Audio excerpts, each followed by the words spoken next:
Good morning, students.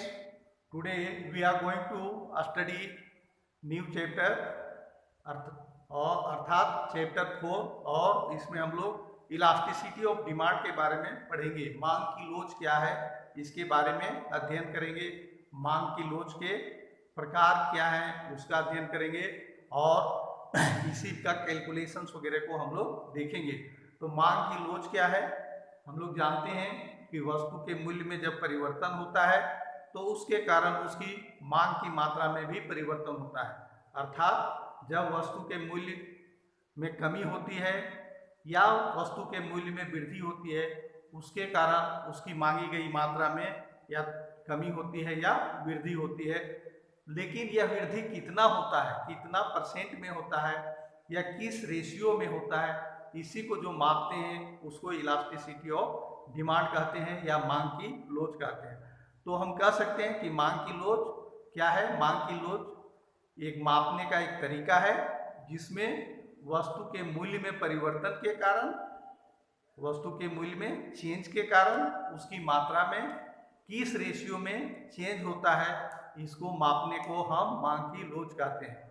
Then we can say that elasticity of demand is the measurement of the ratio change of ratio between the quantity change and the change in price, the ratio between change in quantity and change in price। और इसी को percentage के रूप में कह सकते हैं कि this is the elasticity of demand is the measurement of the ratio between percentage change in quantity and percentage change in price. तो वस्तु के प्रतिशत मूल्य में परिवर्तन और उसके मात्रा में कितना प्रतिशत का परिवर्तन हुआ है, कितना परसेंट का परिवर्तन हुआ है, इसको जो मेजरमेंट करेंगे, इसको जो मापते हैं, इसको मांग की लोच कहते हैं। तो मांग की लोच को मापने के दो तरीके हैं।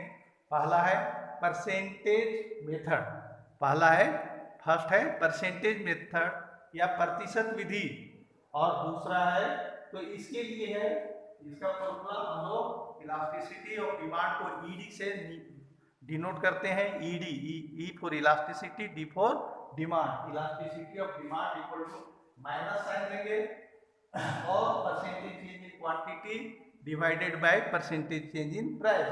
दिस माइनस साइन डिनोट्स, यह माइनस साइन डिनोट्स करता है कि प्राइस और क्वांटिटी के बीच में इनवर्स रिलेशन होता है या नेगेटिव रिलेशन होता है, तो इसीलिए इसको माइनस साइन देते हैं।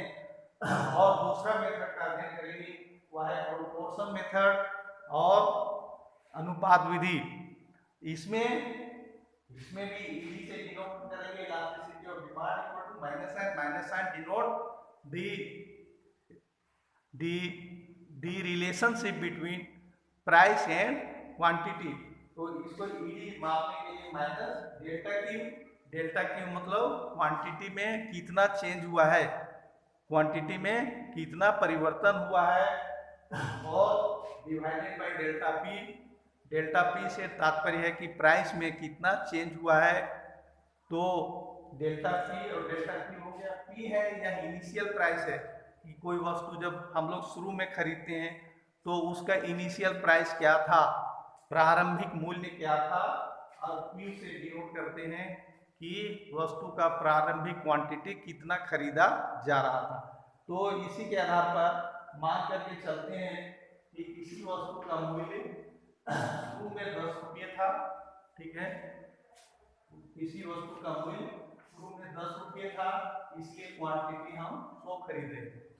किसी वस्तु का मूल्य 10 रुपये था और हम 100 वस्तुएं खरीद रहे थे। अब मान लेते हैं कि वस्तु का मूल्य बढ़ करके 20 रुपये हो गया, जिसके कारण हम 50 वस्तुओं को खरीदते हैं। इसका हम इलास्टिसिटी ऑफ डिमांड दोनों मेथड से निकालेंगे। तो पहले प्रोपोर्शन मेथड से निकालते हैं कि ED equal to delta Q divided by delta P, और यहाँ minus sign unit P by Q, और यहाँ माइनस साइन के माइनस रखते हैं। अब देखते हैं क्वांटिटी कितना हो रहा है परिवर्तन। तो पहले हम लोग 100 वस्तु खरीदते थे, अब कितना खरीदते हैं 50 वस्तु, इसलिए डेल्टा क्यू की जगह में 50 माइनस 100 लिखते हैं, डिवाइडेड बाय, अब यहाँ कितना है 20 माइनस 10, अर्थात वस्तु का मूल्य बढ़ करके 20 रुपीज हो गया है, इसलिए 20 में 10 घटाएंगे और इसमें 50 में 100 घटाएंगे, और जो इनिशियल प्राइस है वह इनिशियल प्राइस 10 रुपीज है, इसलिए 10 लिखेंगे, और इनिशियल क्वांटिटी जो प्रारंभिक वस्तु की क्वांटिटी है वह 100 है, ये 100। अब यहाँ लिखते हैं माइनस का माइनस है, और जब 50 में 100 घटाएंगे तो यह माइनस 50 होगा, तो यहाँ लिखेंगे माइनस 50, और 20 में 10 10 और 10 बटा 100, और इस तरह से ये माइनस माइनस प्लस हो जाएगा, इसलिए 50 बटा 10 और में 10 बटा 100, तो ये माइनस माइनस प्लस हो गया, इसलिए 50 डिवाइडेड बाय 10 और ये 10 डिवाइडेड बाय 100, और इसको जब हम काटते हैं तो ये कट जाता है और ये 2 होता है, इसलिए 1/2 इक्वल टू 0.5। तो इस तरह से जो इलास्टिसिटी ऑफ डिमांड है वह 0.5 के बराबर है। इसी को परसेंटेज मेथड्स में हम लोग देख सकते हैं, जब परसेंटेज चेंज करेंगे तो इसके लिए माइनस यहाँ रखने देंगे, तो माइनस साइन रखते हैं, और ये परसेंटेज चेंज 100 से 50 हो गया है, अर्थात 50% का चेंज हुआ है, ठीक है, इसलिए ये -50 है, -50, और इसमें परसेंटेज चेंज कितना है, ये 10 से 20 हो गया है, इसलिए 100% चेंज हुआ है, इसलिए 100 लिखते हैं, और ये माइनस माइनस प्लस और 50/100, और इसको काटेंगे तो 1/2 इक्वल टू 0.5। तो किसी भी मेथड से बनाएंगे तो उसका आंसर समान होगा।